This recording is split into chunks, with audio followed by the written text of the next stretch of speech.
दादोजी ने नक्शे के दक्षिण पूर्वी हिस्से पर उंगली रखी। यह है गोलकुंडा की कुतुबशाही ताकत। यहाँ की हीरे रत्न की खदानें दुनिया भर में मशहूर हैं। कोहिनूर जैसे जग प्रसिद्ध हीरे यहीं से निकले। मसालों, कपड़ों और मोतियों का व्यापार अरब, फारस और यूरोप तक फैला हुआ है।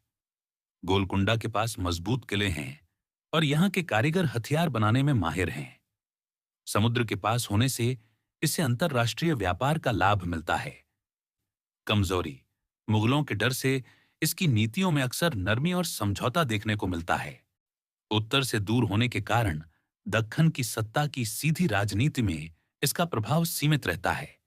अपने वैभव और ऐशो आराम में डूबा दरबार धीरे धीरे युद्ध की सख्ती से दूर हो गया है।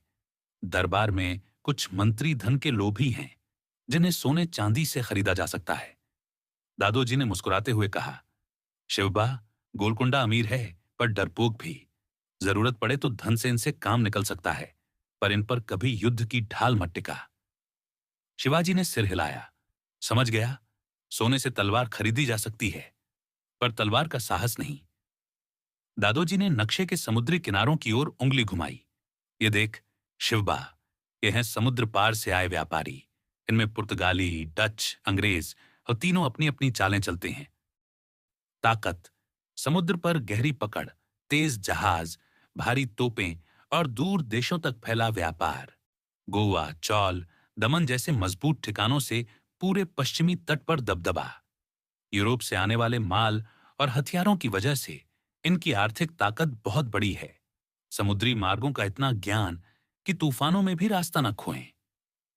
कमजोरी, भूमि पर अपेक्षाकृत कमजोर। अगर इनके बंदरगाह और जहाज नष्ट कर दिए जाएं, तो ये जल्दी हार मान लेते हैं। आपस में प्रतिस्पर्धा, डच, अंग्रेज और पुर्तगाली एक दूसरे के व्यापार को नुकसान पहुंचाने से नहीं चूकते। स्थानीय राजनीति में पकड़ बनाने के लिए इन्हें भारतीय सरदारों पर निर्भर रहना पड़ता है। दादोजी ने गंभीर स्वर में कहा, शिवबा, समुद्र की ताकत तेरे स्वराज्य के लिए उतनी ही जरूरी है जितनी पहाड़ों की।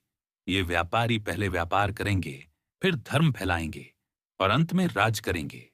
दादोजी गंभीर होकर बोले, शिवबा, ये सब तेरे दुश्मन भी हो सकते हैं और वक्त आने पर दोस्त भी। फर्क बस इतना है कि दोस्ती में भी आंख खुली रखनी होगी।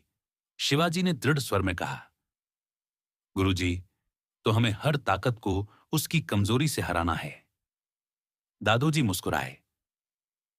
बस यही तेरी पहली राजनीति की सीख है।